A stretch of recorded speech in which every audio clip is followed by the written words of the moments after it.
વૈરાગ શતક અને શૃંગાર શતક આ ત્રણ પુસ્તક લખી નાખ્યા. પુસ્તક લખ્યા પછી મેં એવું સાંભળ્યું છે કે નીતિ શતકની અંદર એને એમ લખ્યું છે કે મને એક સાધુ સપનામાં આવ્યા હતા. સાધુએ આવી અને રાજાને એમ કીધું હતું કે રાજન, તમે આ ત્રણ પુસ્તક લખ્યા છે ને એનું મહેનતાણું હું તમને આપું છું, લ્યો આ અમર ફળ ખાઈ જાઓ, તમે અમર બની જશો. આ દેશનો રાજા એને કહેવાય. ત્રણ પુસ્તક લખ્યા, ત્રણેય પુસ્તકની અંદર એને સપનું આવ્યું અને એ સપનાની અંદર એને કોઈ સાધુ અમર ફળ દઈ ગયા. એ અમર ફળ એને એમ થઈ ગયું કે હું આ ખાઈ જઈશ, મારે આખી જિંદગી રાજ ભોગવવાનું, એને કરતા મારી પ્રિય પાત્ર મહારાણી પીગડા છે ને એને જો આ અમર ફળ આપી દઉં તો એ અમર બની જાય. પીગડાને વિચાર આવ્યો કે અમર ફળ હું ખાઈ જાઉં, મારે આખી જિંદગી રાજનની સેવા કરવી, એના કરતા મારો પ્રિય પાત્ર અશોકપાલ છે એને આ અમર ફળ આપી દઉં તો એ અમર બની જાય.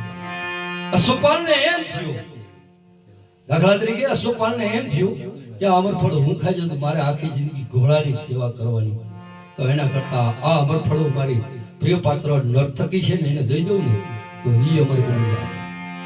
વિચાર કરજો મિત્રો, જે ચાર શબ્દો છે ને આ પાછળ, એની પાછળ આ ભજન લખાણું છે. પેલા જુગમાં તું રાણી, તું હતી પોપટી ને અમે પોપટ રાજા રામનો. એ નર્તકીને એમ થયું કે હું અમર ફળ ખાઈ જાઉં અને જો હું અમર બની જાઉં તો મારે આખી જિંદગી રાજા મહારાજાઓની સામે નૃત્ય નાચવું, એના કરતા મારા મહારાજ ભરતશ્રીને અમર ફળ આપી દઉં તો એ અમર બની જાય. અમર ફળ ભરતશ્રીના હાથમાં આવ્યા પછી પિંગલાના મહેલે જઈ અને એને એટલું કીધું કે મહારાણા સત્ય પીગળા, હું જે જાણવા માંગી રહ્યો છું એ સત્ય જાણવા માંગી રહ્યો છું, હકીકત કેજો.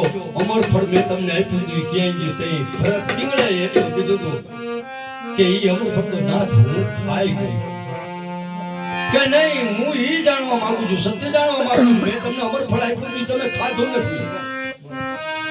નામ અમર ફળ દેખાડ્યું ને, પિંગલા એમ કહેવાય ભરતશ્રીની સામે ઊંચા મોઢે બોલી શકે એવી પોઝિશન નથી ભાઈ.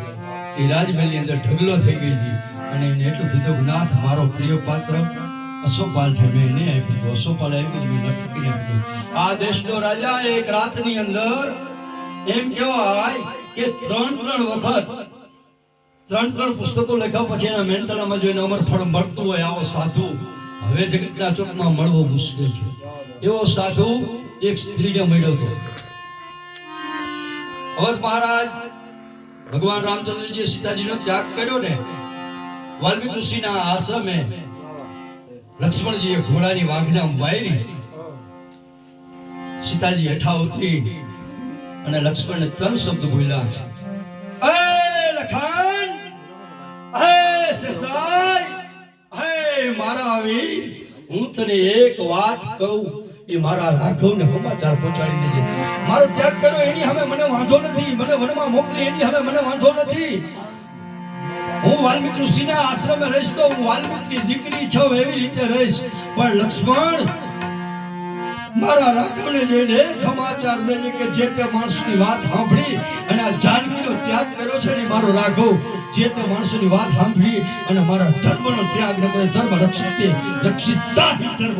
આને સ્ત્રી કહેવાય, આને જગતની જોગ માયા કહેવાય, આને માતાજી કહેવાય.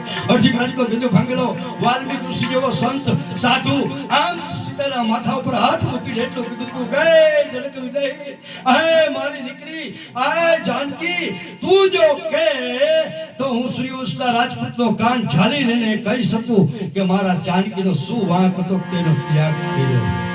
તેથી સીતાજીએ બહુ સારો જવાબ આપ્યો હતો કે હે બાપુ વાલ્મીકી ઋષિ, હું તમારી દીકરી છું, મારાથી તમારને એમ ન કહેવાય કે મારા રાઘવે મારો ત્યાગ કર્યો છે તો તમે એને ઠપકો દો. કારણ કે અવધની મહારાણી થવું હોય ને તો અમારી 27મી પેઢીએ તારામતીને કાશીનગરની હાઈટે ચડીને વેચાવું પડતું. અહીંયા તો વેચાવા સુધીની તૈયારી હોય ને તો અવધની મહારાણી થવાય, એમ નામ ન થવાય. વાલ્મીકી ઋષિને એમ કે બાપુ હું તમને કહું, તમે રાઘવને ઠપકો આપો. મારા રાઘવે મારો ત્યાગ કર્યો છે, મારા રાઘવે મારો ત્યાગ કર્યો છે મને વેચી નથી. અને એ સમયે અર્ધિક રત્નો ગજુભાઈ વિશે માણસ એમ કે લખનભાઈ સતયુગ વયો ગયો કલયુગ છે, કલયુગ વયો ગયો સતયુગ છે. ખરેખર જીવવા જેવો યુગ આ છે. દાખલા તરીકે શું બેઠા હવે તમે, હું તો શરમાઉં છું, થાંભલા આભલા એની હું પુત્ર વધુ થાવ છું. અધર્મની સભામાં હવે બહુ અકળાઉં છું, 5 દાયરા પછી હવે પછતાઉં છું. ખબર નહોતી મને કે આવા નમાલાની વર્ષે ધર્મરાજ હામું જોઈ અને બાઈ આમ નેણ માંડીને ધર્મરાજા નીચી મુંડકી કરી ગયા ને તેથી બાઈના મોઢામાંથી શબ્દ નીકળ્યા, ધર્મરાજા એ મહારાજ રાજા ધર્મ તને ધિક્કાર છે. તે આવું જુઠ્ઠું માંડ્યું. દાદો ભીષ્મ બેઠા હોય, ગુરુ દ્રોણ બેઠા હોય અને જે નારીના ચીર દુશાસન ખેંચતો હોય છે, અહીંયા પાંડવો પાપડો ઢારીને ટકતા હશે. ખબર નહોતી મને કે આવા નમાલા નિવર્ષે ભલામણા. આ ભજનની કઈક તાકાતામાં પડેલી છે. એના માટે કહેવું પડે કે વાગે ફડાકા ભારી ભજનના વાગે ફડાકા